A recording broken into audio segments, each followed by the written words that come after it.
this is your day. This is your day to get what you want, to get what you want. And I'm specifically saying want versus desire because we have kind of got this catchphrase going that you don't say I want it, because want is a state of lack, right? You say I desire it. And I'm not saying that that's not true. There is a sense of not having within the statement of want, right? But I want to tell you that we can use both words. We can, because we do actually want things, and they do become desires in time, usually. It starts out with you wanting it, with the fact that you have noticed that it isn't quite there yet. It is actually a stage on the pathway of attracting, creating what you want in life, is to notice it is not there yet. So I am here to set the stage for us learning how to want something truly deeply in a like intensely rich way, in a way where you find within yourself this like a great desire, right? This fiery passion to achieve something that is magnetic. It is creates momentum. It is actually the thing that will make things come to you, is to attract it from the point of passion. And that is where we get the things that we want. We start to envision a way to get to it when we are in the flow of receiving here and here and here and here and here. So when you're starting to get something you want, you put the feelers out there, you listen for ideas, you come up with new directions, you try things out, you experiment, you challenge yourself. These are all things that happen on the quest for achieving, or the quest for arriving at a destination. You don't just arrive usually. You know, though we do have those occasions where something kind of comes out of the blue, and that is not a thing that happens just because we envisioned it. It actually usually happens because of steps along the way that created the outcome, that made it possible for that to come to us. So to say that you only get to say the word desire, I desire this, is a false notion, because we didn't desire it yet. We wanted it in the beginning. That is what I have come to see in my own life, and it is a kind of little falling out I have with the traditional conversations around attracting things to you. It is still a very powerful idea to connect with desire and to really get clear about what you do desire. You know, that is not the easy part. The easy part is actually wanting something.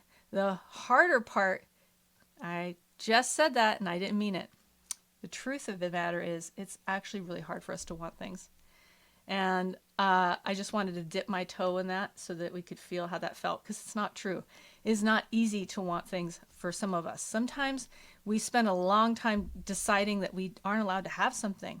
And wanting something is so far away from where we are at that the idea of actually envisioning it in our lives is a little bit of a, like, we feel like we're telling ourselves a fib. We're either lying to ourselves, or we want something we shouldn't want, or it's going to be counter to what other people want from us, and therefore it is not in our highest good to have it. So why want it in the first place? Let's just push that far, far, far away, right? So that can happen too. And I don't want to say that you aren't allowed to play with the idea of desiring something within that state. What you desire, you might not even be able to reach if you don't even want it in the first place, or don't know how to want it. And I have this saying goes, want what you want. Learn how to let yourself want what you want. That is living in your field. That desire is in your field. It is showing up as a want in your field. You may not be able to reach that want because you are trying so hard to do what you are supposed to do. You are following along the lines of what the world tells you is what you are meant to have. And it could come from familial directions. You could have gotten like conditioned at childhood to think that money was not good for you, because money was always a problem in your family's life, and therefore money is, as they say, the root of all evil. Um, People think that having the desire to make money is actually a kind of a false journey, that we get so, carried away about money. And it is there.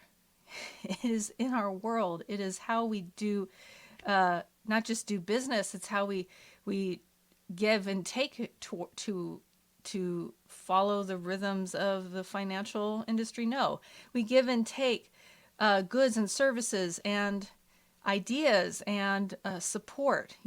I pay my massage therapist because she is an amazing healer and I need her support. And I'm glad I have the money to do that. So there are things that we want in our life that money is actually a part of the pathway for us to pull it together. I would love it if we could live in a world where barter made sense all the time. But unfortunately, I have yet to figure that one out. So there are things that I want that no one wants to barter with me for. So in that case, I can work with someone else, make some income, bring that in, use it to get the thing that I do want and do desire. Usually what we do desire is flow. Really, that's it. We want flow. We want freedom and flow. And that's what we assign to money in our culture is freedom.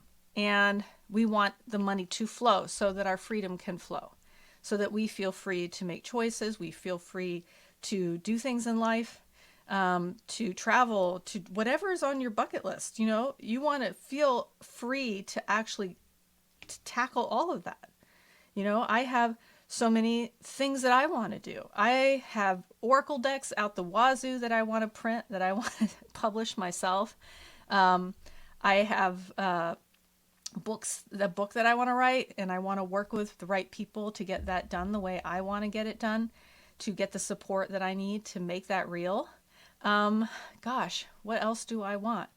I would love to have a studio in my backyard. And that is a dream of mine, is to get to the point where I can build a detached ADU in my backyard and have a studio and a guest house to have people stay at. And what you may or may not know about me is that I live in a little bitty bungalow. It is less than 600 square feet. So having a detached ADU would be a dream come true, because then I could just walk out of my backyard and go out there and paint whatever size canvas I want in my own space. That would be really great.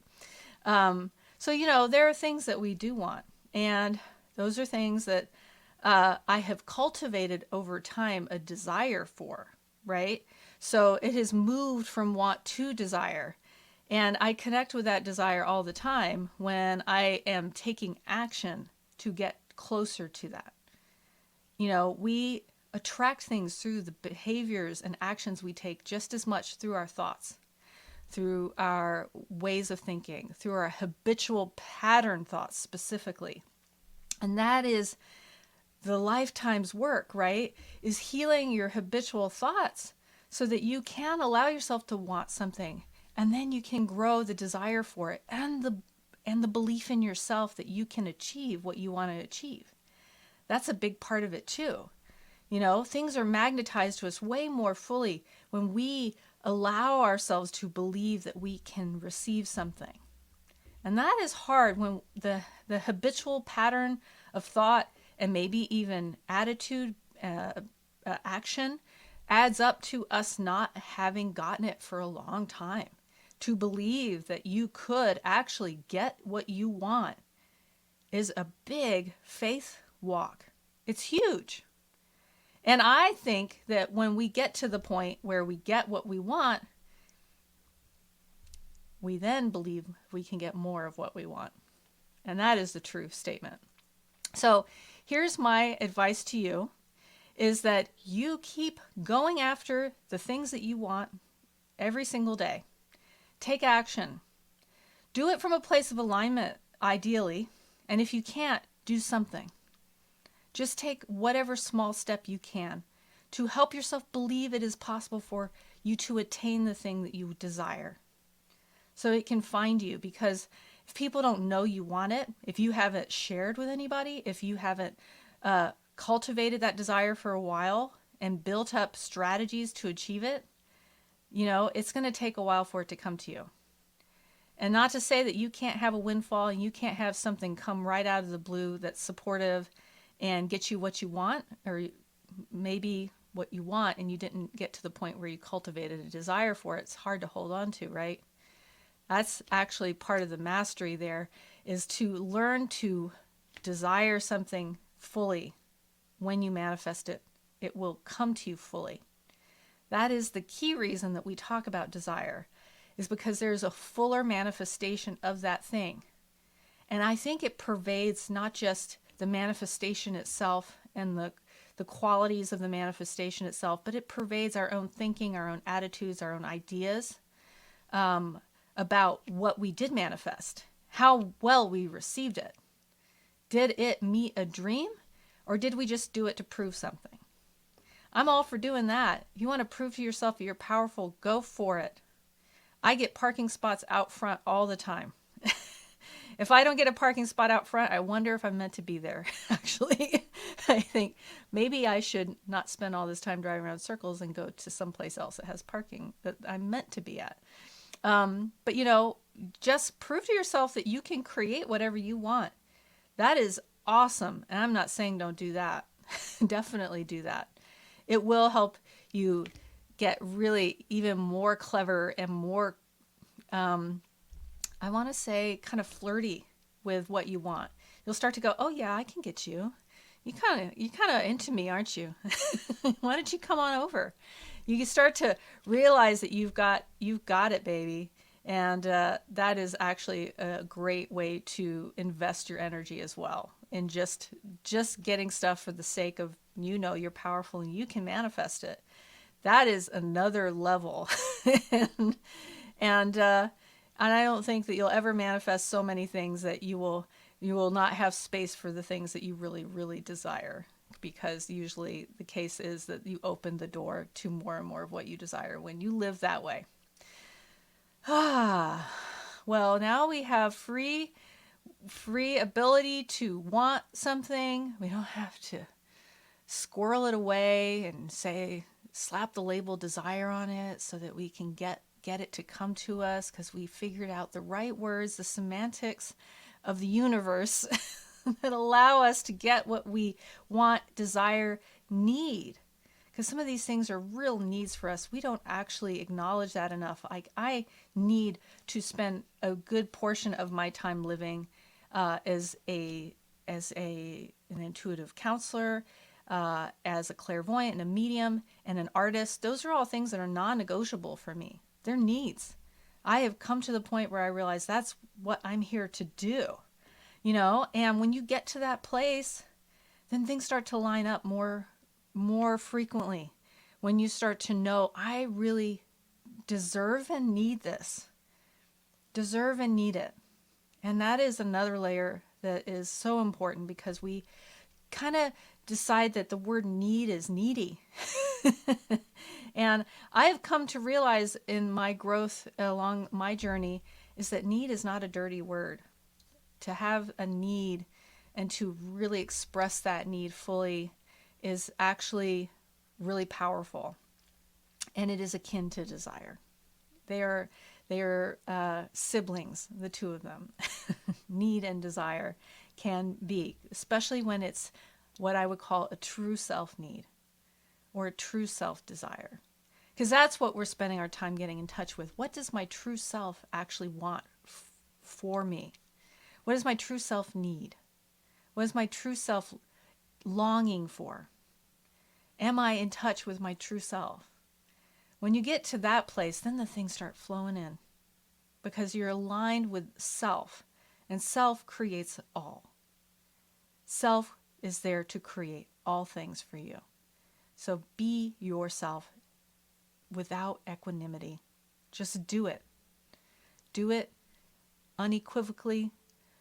Don't try to be anyone but you, because you are the one who will make it real. It is you, my friend. Love to you. Be well, and look forward to seeing you in another video.